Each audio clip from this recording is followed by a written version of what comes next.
Welcome to the Veteran Spouse Network podcast, brought to you in collaboration with Coming Home Well.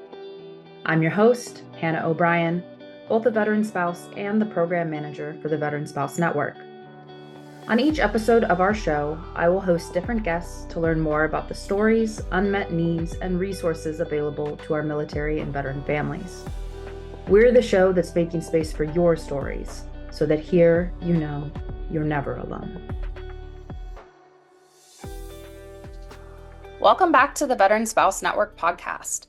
This month, I am joined by MaryBeth Goodman, who not only serves as the clinic director of the Stephen A. Cohen Military Family Clinic at Alaska Behavioral Health, but is also herself a veteran spouse. I'm grateful to have MaryBeth join us for this month's focus on strengthening our mental health, both as an expert in all things mental wellness and for military and veteran families. And for anyone who's not familiar with the Cohen Veterans Network, they offer world-class mental health services to military and veteran families across the country. They certainly are always our first referral for our network members because of the quality of their services, but also because not just the focus on the service member or the veteran, but their families, and you'll get to hear more about what that means to them. So often in this community, when we're talking about mental health, it's easy for us to be focused more on the service member or the veteran. And yes, of course, that's important. We all know that, but we really don't want to ignore the very real fact that military and veteran spouses, children, and other family members don't face their own mental health battles alone, right? We're all in this together. We're all facing this as individuals, wanting to support our families, etc. And we do know that when any one member of our unit, if we're to use that terminology, is suffering, the entire unit is, and in this case, the family unit. So with that in mind, I'm very grateful to have MaryBeth join us to discuss how each and every one of us can strengthen our mental wellness, what we can do to prevent challenges, and when to look for kind of that next level of care and how Cohen can help with that. So MaryBeth, I'd love to turn it over to you to tell our listeners a little bit more about yourself, both as a professional in this space and as a member of the community yourself. Hannah, thank you so much for welcoming me to the podcast today. Personally, I love the Veteran Spouse Network. It has so many resources, and I really think it's a very logical and very synergistic marriage when we get to refer into each other and really respect the organizations that we work with in this platform. My name is MaryBeth. I live up here in the great state of Alaska, and I came into this world really and truly because of seeing the mental health in our military community. I was raised as an Army brat. When I finally kind of got off on my own, I decided that this was just kind of a community that really needed help. And so I taught high school for a while, taught a lot of military kids, and realized that I didn't have the skill set to help them. And so I went in, took a counseling class here and there, found a passion for it, ended up getting a master's degree, my clinical license, and kind of bopped around with my husband over the past 25 years while he was active duty in different states, and found absolutely the same thing in every state. There is an overwhelming need to serve the SMVF population in all that they do with the highest caliber of care. He retired out a few years ago. We came up to Alaska, and there's nothing different up here. There's just an overwhelming need for this population to really be met head on with just the best possible care there is. And so that's kind of what attracted me to Cohen is we make sure our people, our clinicians, our case managers, even our reception staff have the best possible training and the most current methodologies so that when people are calling, and we know that people should have called a couple weeks before they really call, when you finally pick up that phone, we are all at the end of our rope at that point. And they're met with people who can really receive that, understand what they need, and get them into care just as absolutely soon as possible. I love that. And that's a part. I love that you guys even mentioned the people who they're gonna have that first touch with when they call in. Like that's, in some ways, incredibly critical. Absolutely. I Um, love the fact that we can train all staff.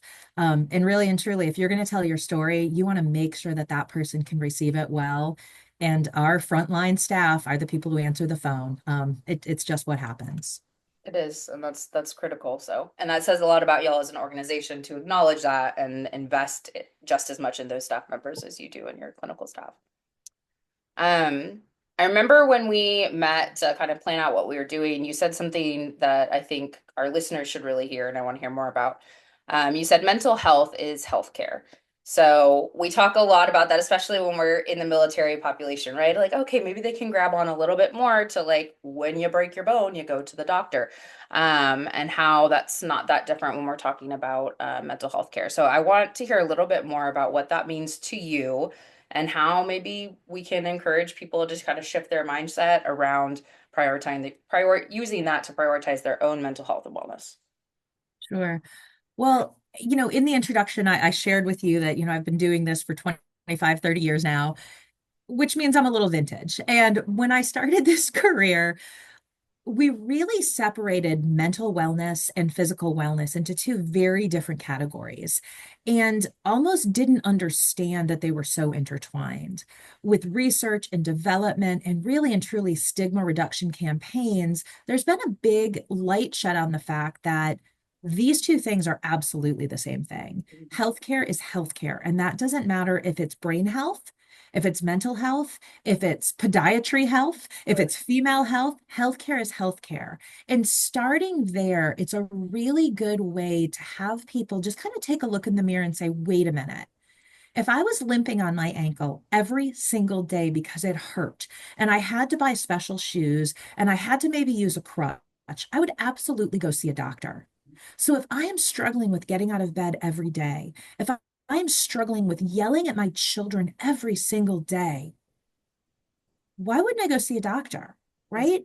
It's very black and white when we look at it like that. Now Yep. I know it's not that easy, and I do appreciate that. But when we can start there, that all healthcare is healthcare, hopefully people will be able to say, wait a minute, I wouldn't try to treat a broken ankle by myself. I don't need to treat depression, anxiety, and adjustment disorder by myself. There are really good people out there who can help walk by me and get me to the place where I am better. Yeah. I'm perfectly said.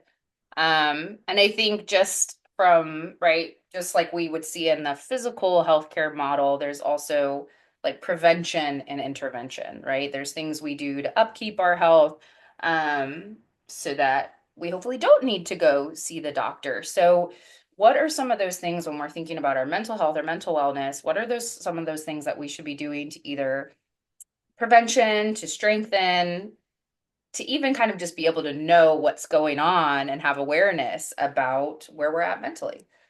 Sure. You know, when we go back to that healthcare is healthcare, a lot of it is the same stuff. Making sure you're getting good sleep, right?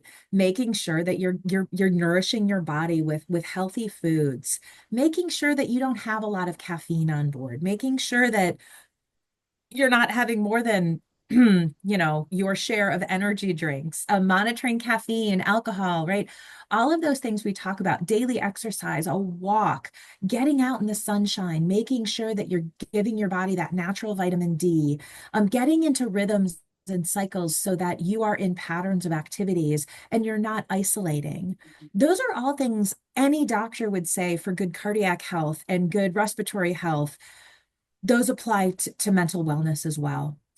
If you are aware of your own mental health history, that's a really another good thing that can help you, right? One of the things when you go to a doctor, you might have to talk about your maternal history, your paternal history. Is there a history of heart attacks in your family? Is there a history of cancer?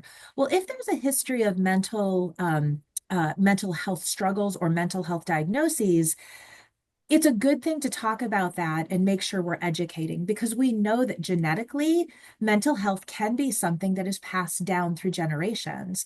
And so, just like if addiction were present in my family, you can bet I would be talking to my 16-year-old about what addiction is, what the genetic link is, and why it might be different for him than another 16-year-old who doesn't have that family addiction.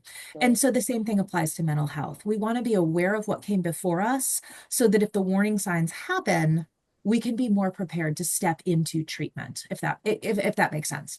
Yeah, yeah. And so really, I think yeah, even just building that awareness too, because I think there's still not a lot of that understanding of that genetic component, that family history component. Um, And I again, also think that those families with teenagers right now, there's such a press for social media and there's such a presence of living in a virtual world. And some of that is tremendous. I've been able to keep track with some of the friends that I've had through social media that, 10 years ago I've lost track of. But when we were stationed here, stationed there, now we all kind of touch base, and that's lovely. But some of that social media that comes into, especially our teenage population, minimizes what mental health can be. And what I mean by that is there are some diagnoses that have become adjectives, right? Like, and again, this is, I mean no disgrace to anyone, but over the past 3 years, the word bipolar has become an adjective. And so when we talk about education, when that slang comes into homes, you can bet my home, we have a discussion about it all the time. Hey, wait a minute. What do you mean by that?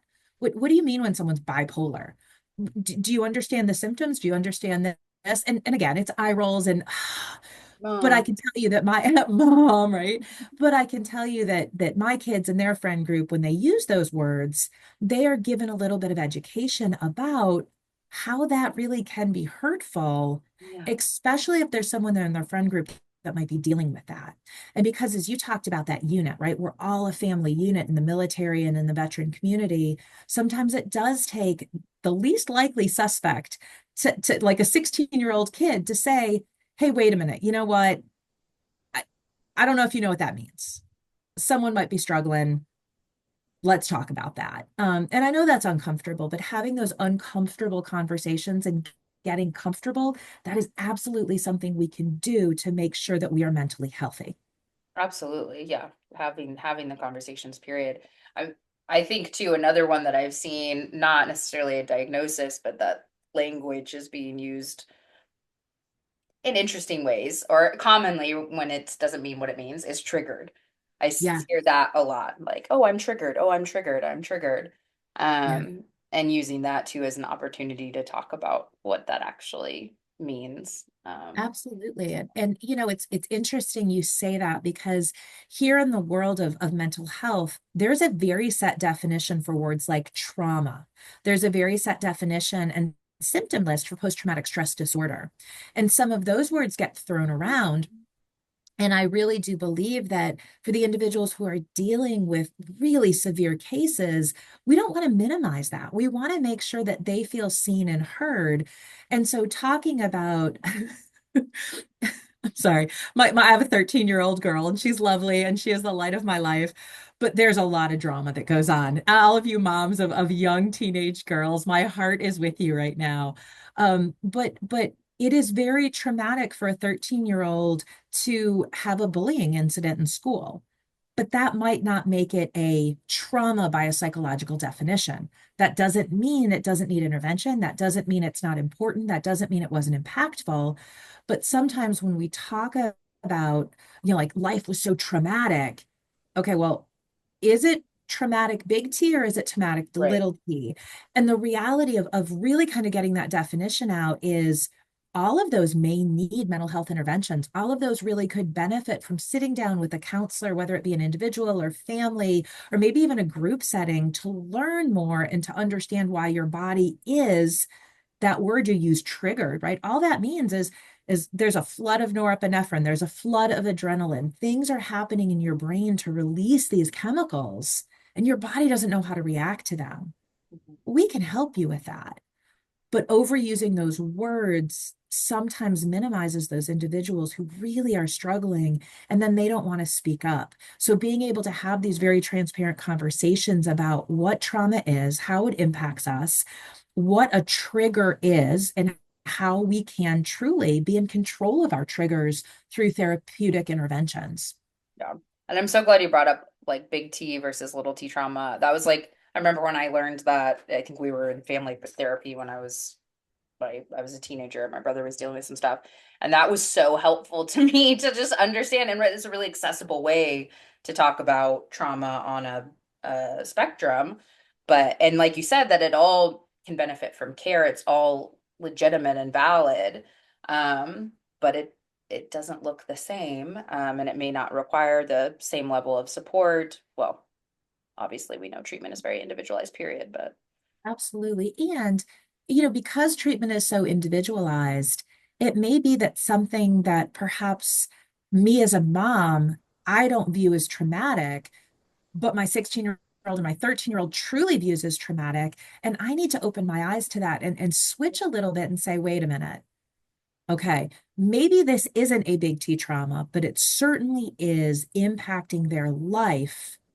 When that impact becomes a failure to thrive, when that impact becomes like, let's go back to that bullying situation on the bus. If that bullying situation turns into all of a sudden there's more missed days of school, all of a sudden there's, oh, I missed the bus, I was in the library, I didn't get my locker locked. And all of a sudden we're seeing some of this isolation or protective things that are happening. So this kiddo is really saying, look, if you won't protect me, I'm going to protect myself and I'm not going near this again. Mhm. Those are really eye-opening things as a parent to say, wait a minute, this is impacting and creating barriers. We need to act on this. We need to get some help. And whether that's a conversation with a school counselor, whether that's a conversation with maybe just as a family unit, or whether that's seeking individual counseling or group counseling or family counseling, all of that can really be helpful. But again, talking about it and understanding trauma is trauma and it touches us and impacts us each very differently. And we need to be aware of that. And the other thing that I like heard in your response to that too is like, when whoever they may be, whether they're our child, our partner, a friend, a coworker, is sharing something, like being able to have that perspective, um, to have the right reaction. Because I imagine too, right, if that is dismissed, if that person feels dismissed when they're sharing what may feel like a big T to them, that could have its own consequences for then what it turns into, develop into. The people chuckle at this, and I have my haters out there, so it's okay. But we as the SMVF community are a suck it up and deal with it buttercup community. And that's not necessarily a great thing, right?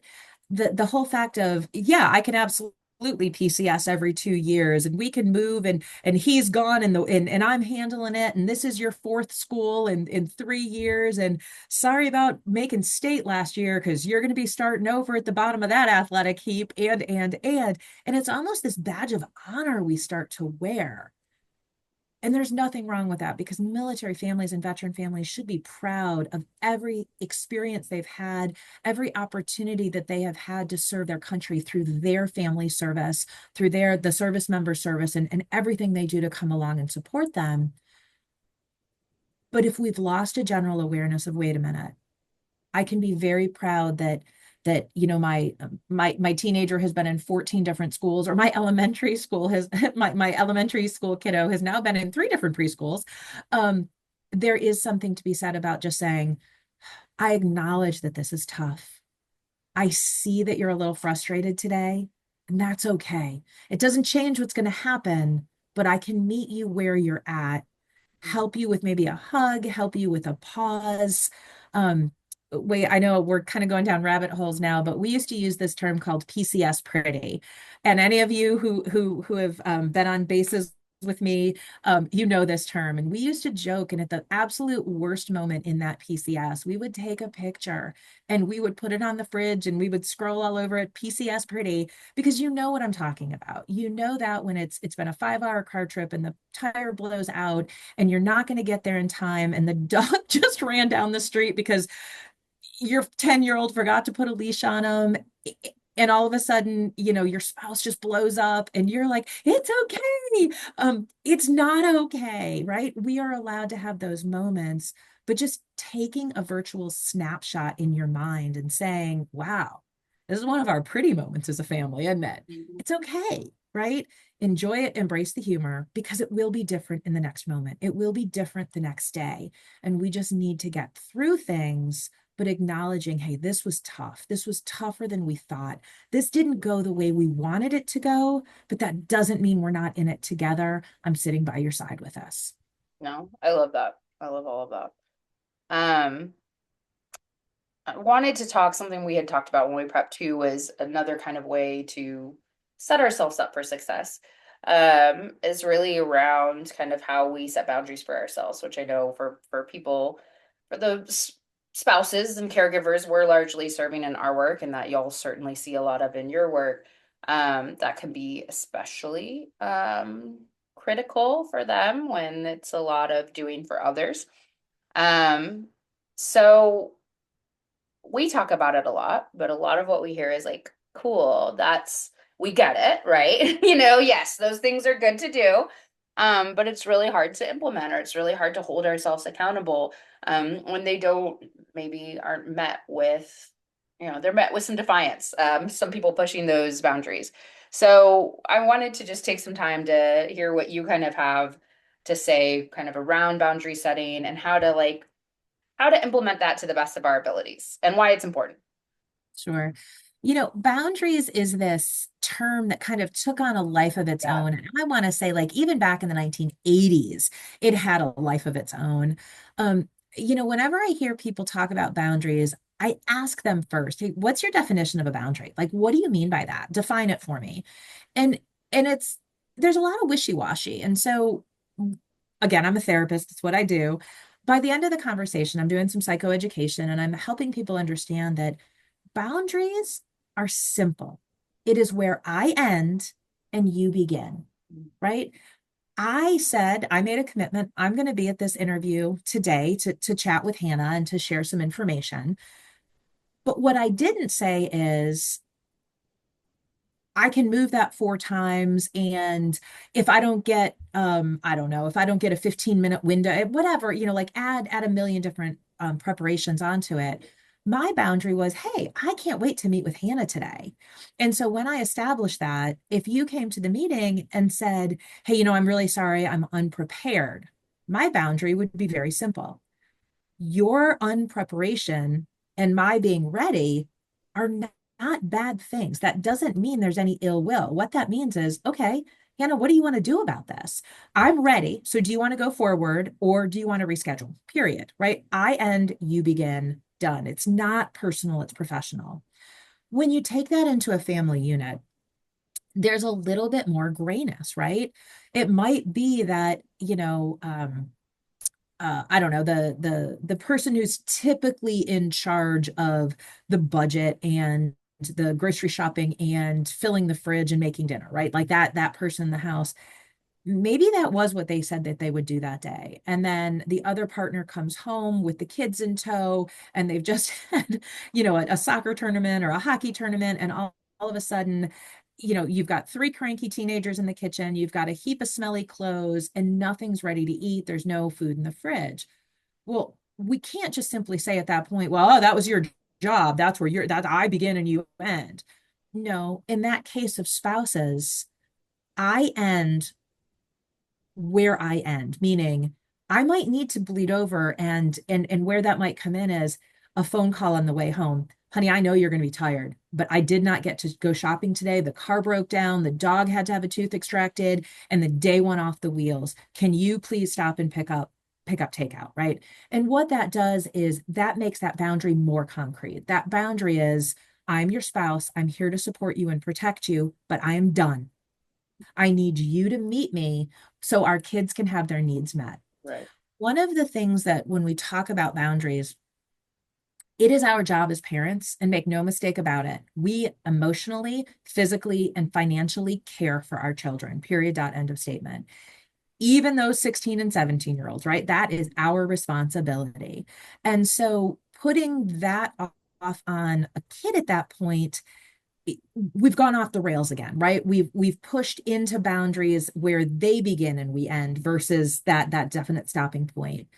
But a 17-year-old who has a credit card that you're putting money on, it might look like this. Hey, dude, I know you're done with track practice at 5:15. I've ordered pizza, you're picking it up. I'll put the money on your credit card, right? Like there's ways to really make those boundaries finite, but they have to be adaptable in times. There's a joke that goes along with flexibility and adaptability.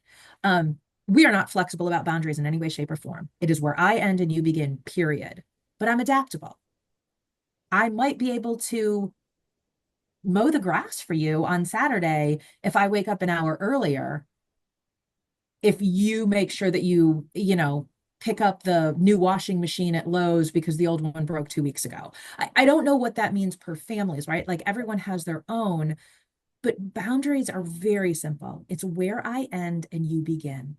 I can't make anyone do anything if they don't want to do it. Mhm. That is, I've never heard anyone talk about boundaries like that, honestly. So that was really cool to hear. And I think it also, I don't know if honors is the right way, but like really talks about him in a more, I think that's where people kind of get hung up on the black and white, ness of them. Which is like cool. Yeah, it sounds good. It sounds easy to think this is this, and I'm never no means no and the end, and I just implement it no matter what's going on in the world. And you're absolutely right. When it's a family, there needs to be that adaptability, because so often days don't go as we plan. And self-care and boundaries are very different. Hmm. I'm not saying self-care isn't important, but it is not a boundary that mom gets a massage every night at 6 o'clock, right? It Yes. is a luxury. It is lovely. It is wonderful. And maybe that's what I need for self-care. But when we talk about boundaries in the family, it's that where I end and you begin, period.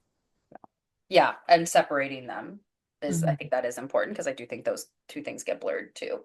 Like Yep. I need this, and then it's actually self-care at that point. Mhm. And I'm sure you can have some boundary setting around practicing self-care, but yeah. Absolutely. And one of the things we train our children, and it's such a commonality to say, I can see you're having some emotions right now. And again, please, listeners, remember, I am a therapist. I talk very therapeutically.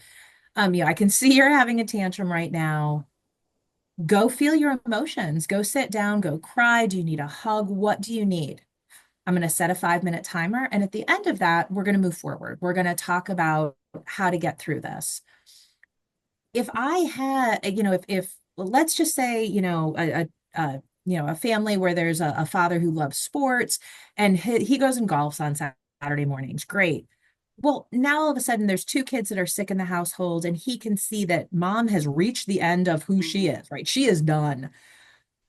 That self-care might be like, hey, I understand that this is really important for me to step away, but I also know that you have been up all night taking care of kids. So I'm going to be adaptable and say, I'm canceling this golf game so that I can help out with laundry, so that I can help out with what you're doing. What would be helpful, right? Because there are some moms out there who absolutely like, please don't touch my laundry. You're going to mess it up. And haha, and all that fun. But really and truly, it's that statement of, I want to help you. This is where I end and you begin. What can I do that would be helpful? Yes. And then the other person has to be willing to actually say something that would be helpful, right? Because sometimes we go down our little spirals and we freak out. I know I'm guilty of it all the time.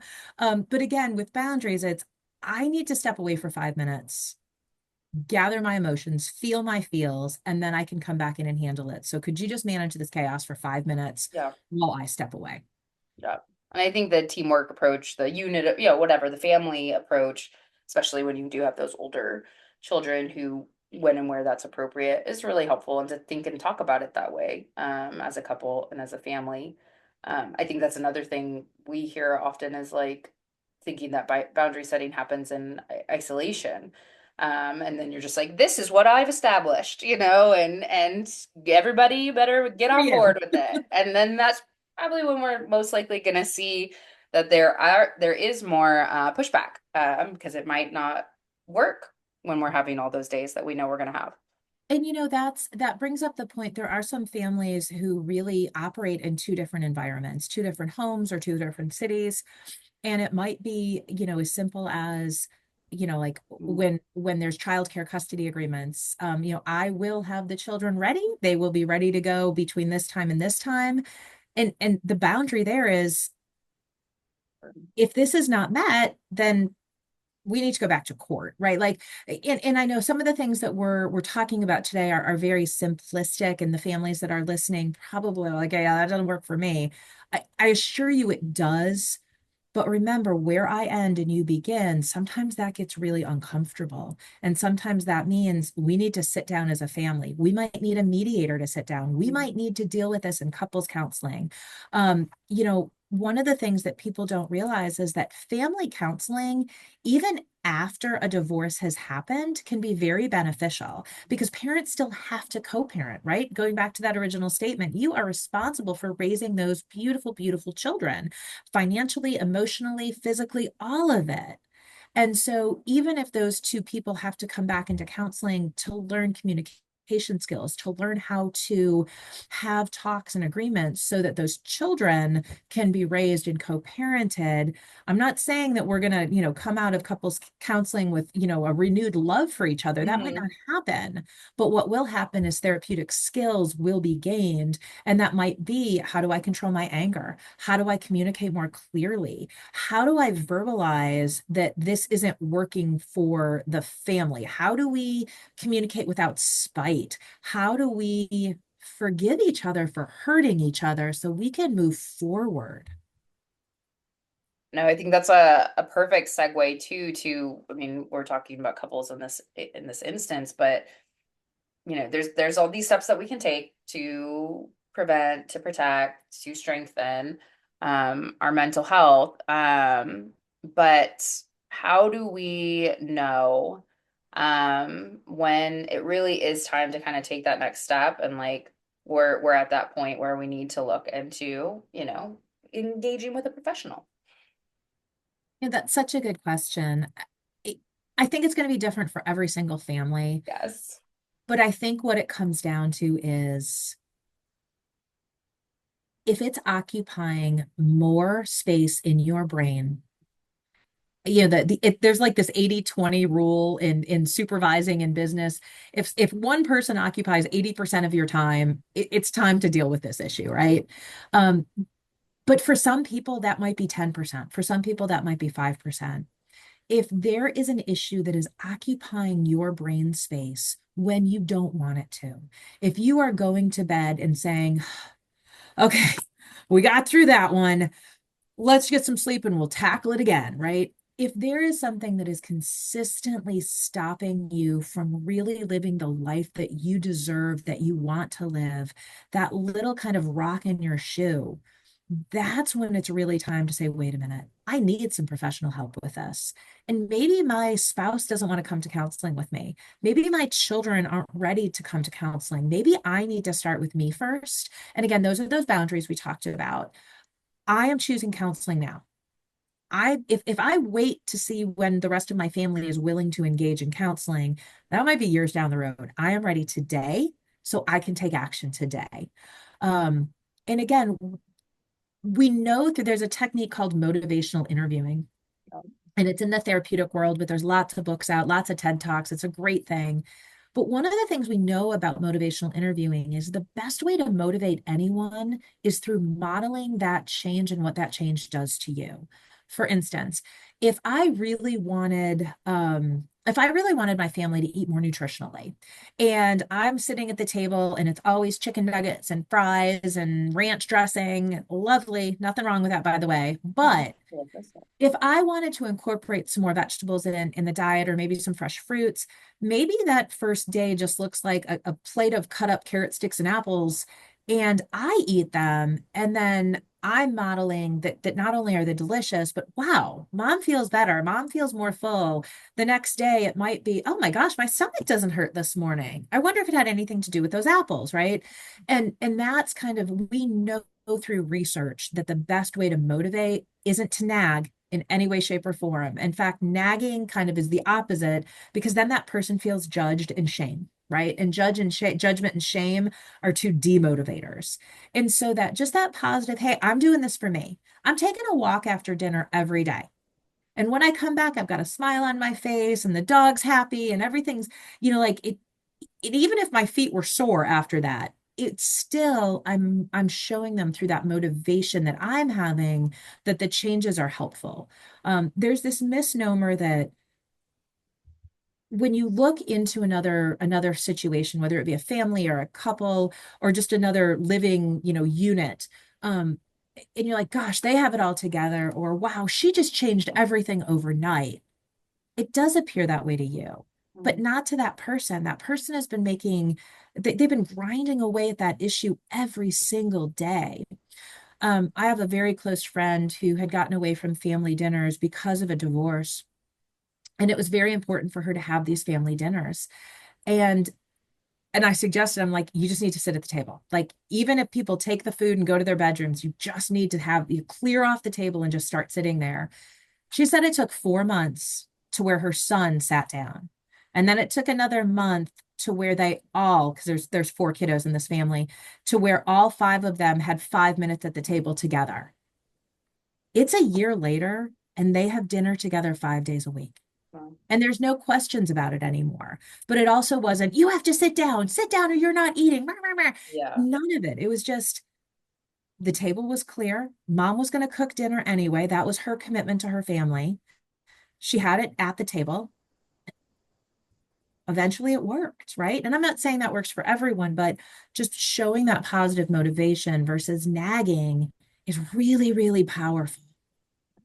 No, you actually like perfectly melded into what I was going to ask next because certainly the spouses that we're serving, a lot of them have already by coming to us kind of taken at least a first step and like trying to, prioritize their own wellness and connect and, not be isolated. But a lot of them are really wanting their service member or their veteran to get care, and they're reluctant and they're really struggling with, our family is struggling as a result of this, and I don't know what to do to motivate them or to encourage them, or I'm at my wit's end here. And so I think hearing those things, and yes, acknowledging it might not work for all, it may take time. But I don't know if there's anything else you would say to the spouse or the family member in that situation who's maybe feeling like, I don't know how much longer I can deal with this if they're not going to take that next step. It's everything we've kind of talked about is so kind of well grounded in this same concept of mental wellness and boundaries, right? What I'm about to say is not for everyone, but we have to talk about the elephant in the room, right? If you are in a situation that is dangerous, if you are in a situation that is harmful to your children, like there are things you have to do, right? And there are protective factors. If this is just more of I'm getting miserable. I look in the mirror and I'm not the person I was. I don't find joy in everyday life. The activities of daily living, like, I don't know, going for a bike ride or maybe joining a church group or maybe, taking a cooking class. I don't want to do anything anymore. In fact, when my spouse is asleep on the couch, we tiptoe around because we don't want to wake them up because, quite frankly, it's just easier this way. These are all signs and signals that you need help, right? And it might be just some counseling about, better communication skills. It might be some counseling internally about really going through some of this anger and frustration and forgiveness, right? Because when we walk in the house, a very common situation that I've heard of is, you walk into the house and one spouse who's invested in change might come in and they see a beer bottle on the counter. Spouse comes over, gives them a kiss, and you smell, alcohol on their breath. And all of a sudden, that spouse that came in immediately goes into, I thought you were giving up drinking. I thought you weren't going to buy any beer. I thought I did about, And all of a sudden, that spouse who maybe was drinking 5 beers a day, but had only had two, and they were motivated enough to at least cut the grass.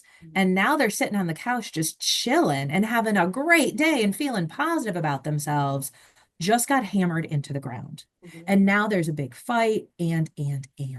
Yes. None of this is right or wrong. It's just sometimes, unfortunately, what happens. And so being able to understand, I just came in from a day of work or errands or maybe medical appointments. I'm tired. The expectation was that dinner would be on the table. What I'm coming into is maybe an old pattern of behavior and maybe the smell of alcohol that just kind of drives me into this other place. And so that's a really great conversation to have. Like, hey, I, when I drove in, I saw the grass was cut. I am so, so excited for this. There's a cycle when it comes to women and men, and we talk about this in couples counseling all the time. Women need to respond with respect, and men need to respond with love. Otherwise, we get into this really kind of crazy dynamic. It's just, again, I don't mean to be stereotypical, but research has indicated that this is what we want. And so when a female spouse comes into this situation and really hears, wait a minute, I'm actually tearing down my husband. I'm not being respectful.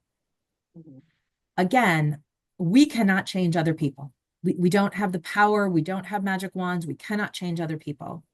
But what we can do is when we can motivate, we can respect, we can stand beside, we can love unconditionally. And so if that response is more, hey, I really respect the fact that my car is running today. Thank you for making sure the oil was changed. And then leave it there, right? I guarantee that if alcohol is a part of that other spouse's life, they don't want it to be either, right? They're already beating themselves up. And when they're ready to get change, that's something that can be like talked about. And I'm not saying ignore it, Yeah. especially if there's safety concerns. But what I'm saying is there are other ways, because I guarantee if you look for something positive that happened, there is something positive going on in this environment that you can point out. And if there is not, if there truly is not one positive thing that you can find for either person, we've got much bigger problems. And that is absolutely a signal that we need to get in to see some counseling. So, no, I think that's a great way to look at it. Because it's so easy to get into those patterns and see the negative and the negative and ignore the positive. Been there myself plenty of times. And it does have that impact of like, whoa, whoa, whoa.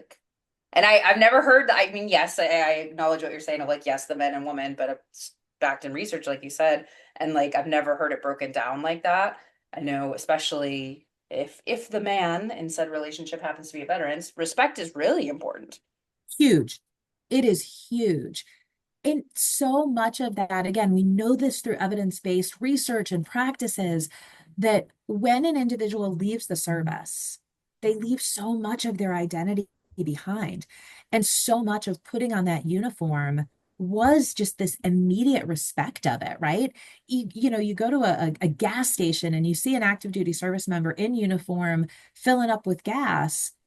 And what do you see kids do? Mhm. Right? Like they gasp or there's such an immediate respect. And when you strip the service member of their uniform, we don't talk about that. Where else are they getting that respect, that intrinsic rank structure respect from?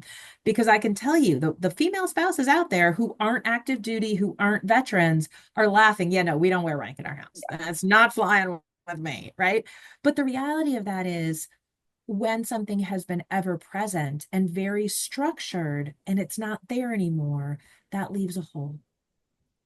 And we need to really figure out where that can be satisfied in the Mhm. future. Um, and really and truly from a marital relationship, I need to be told, I love you at least 100 times a day, right? And my husband's joke is, honey, I told you I loved you the day I married you. If it changes, I'll let you know, right? Um, you're laughing like you know what that feels like. Yeah. But he knows I have that need and he meets it and he tells me, and I know it's sincere, but he had to work to change who he was to make sure he was meeting that need for me. But boy, he tells me good job all the time. Hey, thanks, great job on the dishes. I'm like, whatever. That doesn't do it for me. I need love, right? And so when we really talk about this, how can we get into a healthy dynamic?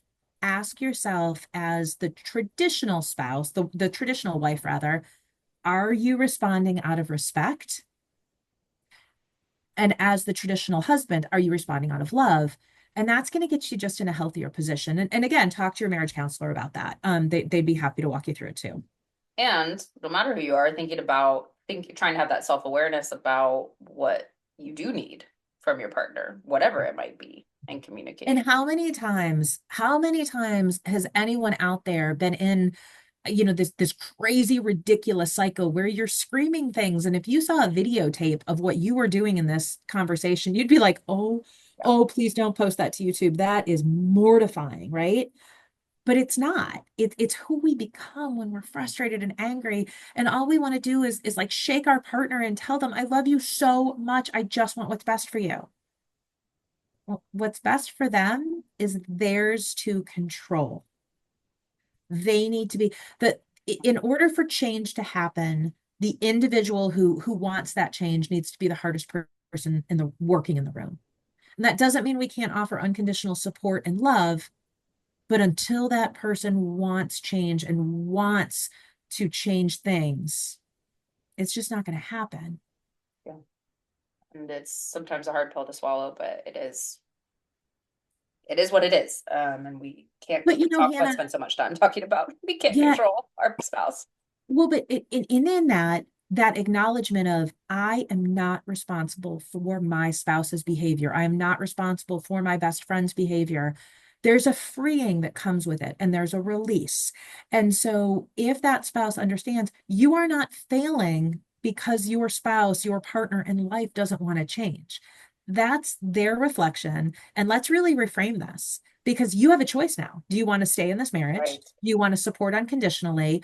Do you want to move forward? Or is this is where I end and they begin, and I'm not willing to put up with it? And I know that's not a very popular opinion, right? Because none of us want to be there. We all want to be in a position where we are in the relationship we've chosen, it's successful and happy and healthy. But the reality is understanding that my partner's behavior is not my accountability, that is freeing.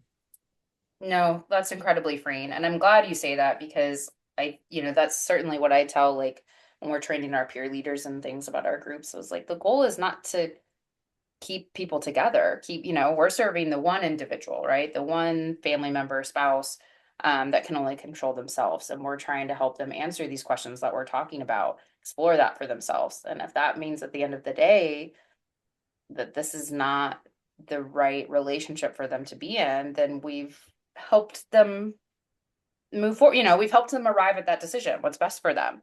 It's not the wrong decision because it's the end of the relationship. And I also reflect back a lot because again, this is not just theoretical and clinical. This is also like life of hard knocks and living in this community and being a part of this community. When we try to control our partner's behavior and when we take accountability and well, if I don't buy alcohol, it's not going to be in the house. And if I make sure that the house is clean, he won't yell. And if I make sure that the kids are all well behaved, she won't respond this way. We become control freaking nags. Mhm. That's just like, wow, like we have lost our minds. We are not proud of our own behavior. Oh, feel good. And it doesn't feel good, right? But we also need to own that. And so when I talk about if you are the one who wants therapy and your partner doesn't, your family doesn't, those are the things that you will be looking at in therapy is wait a minute, when did I lose control and have to control everything? Because that doesn't work. And quite frankly, it makes you stressed out, anxious, depressed, and you feel unworthy all the time. You don't need to. No, you don't need to. And exactly like you're saying, that's the whole purpose of therapy is to help you assess all of those things and answer all your questions and not have to do it alone. Yeah. So with that in mind, I want to make sure we have time to really talk about all that Cohen has to offer people because it is in the sense, a national resource. We'll learn more about that. But tell us what people should know about what you guys have to offer, how to connect, all the goodies. Sure. So I really am privileged. I get to work for the Cohen Veterans Network. We have 3 clinics up here in the state of Alaska, but there are 22 clinics throughout the United States, including Hawaii, right? Like we are located where there is a very concentrated population of veterans and active duty military because we want to be where those people are. We only do evidence-based practices. And that's a really big fancy word for the therapy you're going to receive when you come in clinic or have telehealth therapy is absolutely tried, true, and trusted. We know that this works. We do treatment on more of a short to medium length. So think 12 to 16 weeks in that ballpark. And in that time, you're going to see real change. Again, I spoke about the SMVF population. We are motivated. We are let's get it done kind of people. If you had a sprained ankle and it didn't get better in 12 to 18 weeks, you're going to find a new doctor. Well, we know that about mental health. So we are going to target one or two really key symptoms, going to have a treatment plan around it, and we are going to be very transparent in what we do, what the techniques are. You're going to have a lot of what we call psychoeducation or education about the techniques we give. And you are going to be meeting your treatment goals within that time frame. Mhm. Some people stay longer, some people, are shorter. And some people, quite frankly, come back in. Like, right? It might be, my wife said she's going to leave me unless I get my anger under control. All right, we'll talk to you.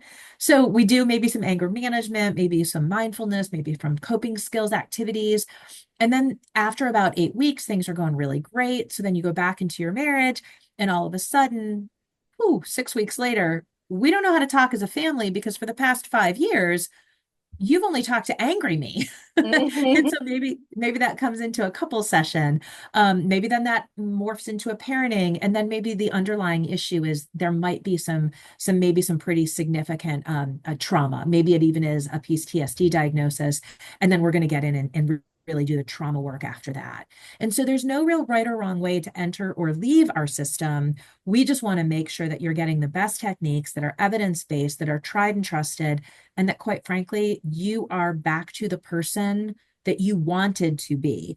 You're never going to be the person you were 5 years ago or 7 years ago. That's just not even realistic. Even if everything went great, I don't want to be the person I was 7 years ago. I like the person I am today, and I hope in 7 years I'm an even better version of me.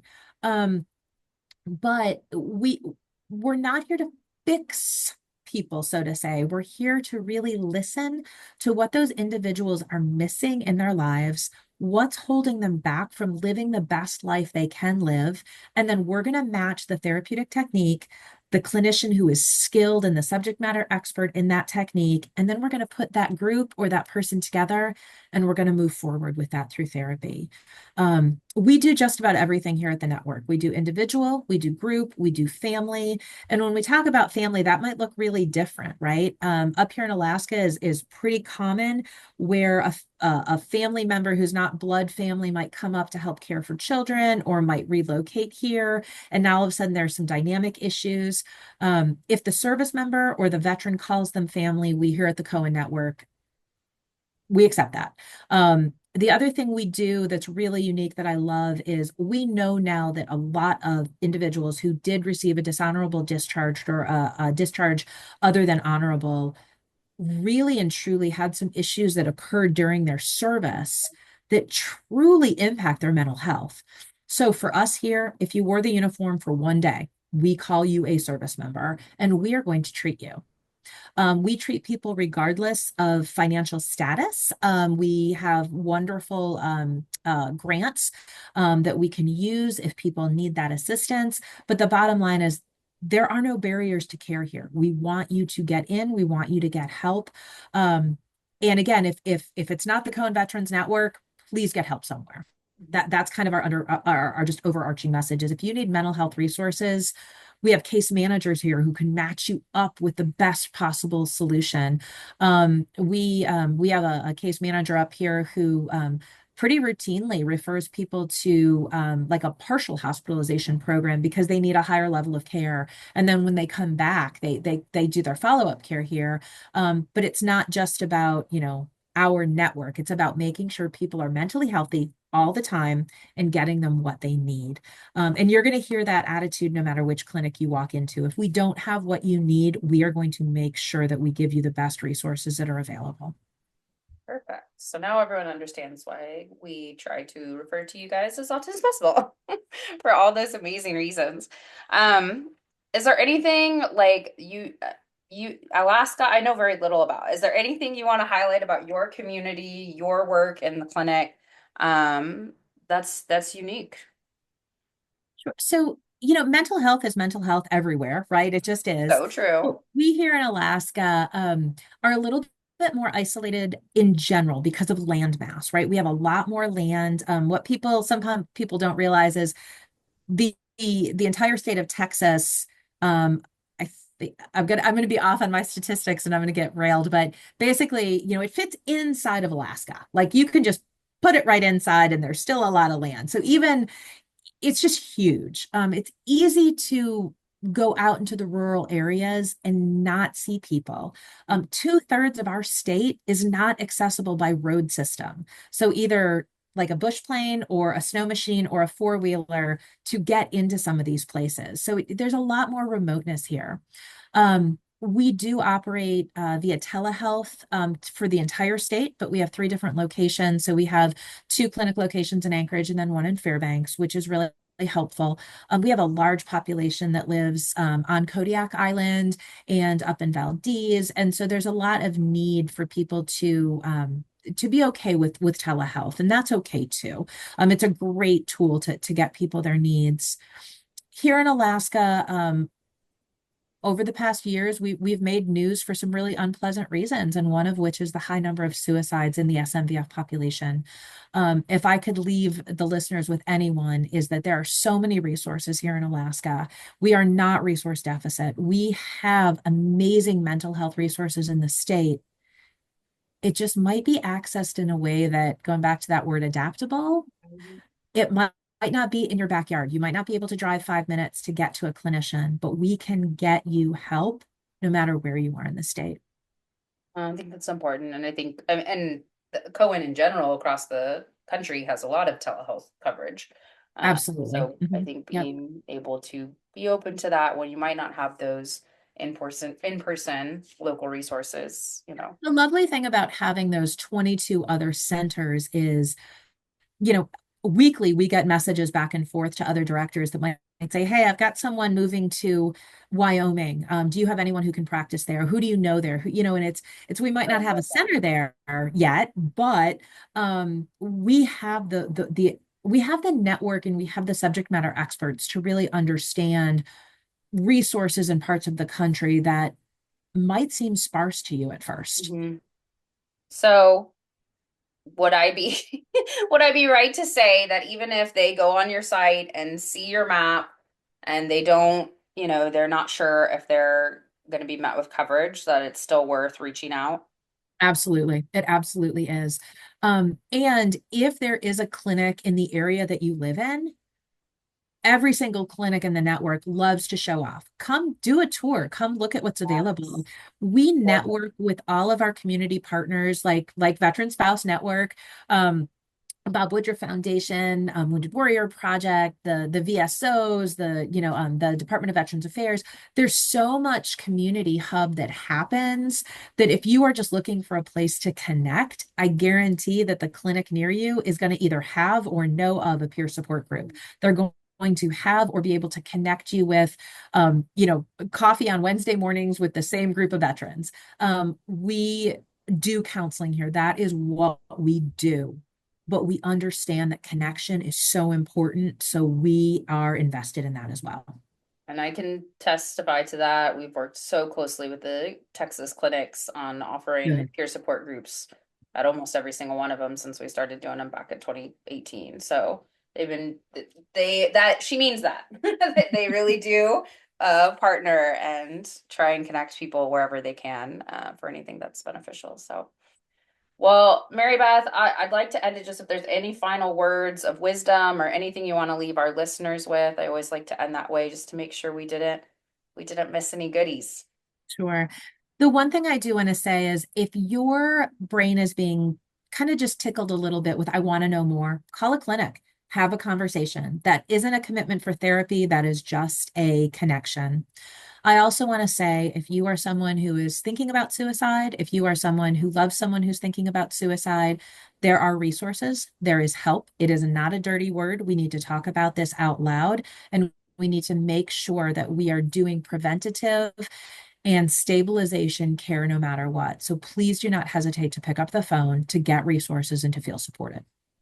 I appreciate you bringing that up. And then, yeah, it can't be a scary word. None of this stuff can. Exactly. Back Nope. to your point of, how important just having conversations Yeah. is. And so, I know we're wrapping up, but one of my favorite analogies is if someone were to have a heart attack on the street, most likely there would be at least one person nearby who would know CPR, who would know how to call 911, who would know maybe how to use that defibrillator that was there, besides the fire department, right? yes. There are training programs, mental health first aid, assist, QPRT. There are so many wonderful training programs that lay people can go through to have those same skills that if there is a mental health crisis, you know how to give mental health first aid and then get them to the right resources. We're not asking everyone to be therapists, just like someone who could give CPR is not a cardiac No. surgeon. There are resources. Healthcare is healthcare is healthcare. And if you want to be trained in it, please do not hesitate to reach out. We will connect you with agencies, or our own internal agencies might be giving those trainings as well. So true. We're huge mental health first aid fans. We offer like 1 to 2 virtual trainings a month. So you definitely connect with us. And like Mary Beth saying, so many people offer it. So there's so many options and so many different types of trainings that really are, like you're saying, designed for me, the everyday person, the non-clinician, to really equip you with those skills. So if you're interested, or if you don't even necessarily think you need it, it's really beneficial information and tools to have. Absolutely. Well, I appreciate you so much. This has been a great discussion, and I hope we get lots of listeners who, maybe didn't know about you guys and how they can connect with you, um, and get some support, because they really are a first in class resource. So please look into them. And if you're thinking about sport, learn some more and connect. Anna, thank you so much for your time today. I appreciate it. Thank you. And everyone, well, I always say we'll see you, but we don't see anybody. So you'll listen to us next month then. Have a good one. Thanks again for joining us on the Veteran Spouse Network podcast, brought to you in collaboration with Coming Home Well. We thank you for listening today and hope today's session left you feeling a little more connected or gave you some insight into the experiences of our military and veteran families. Don't forget to check us out at veteranspousenetwork.org to learn more about how our military and veteran families can receive the support they deserve.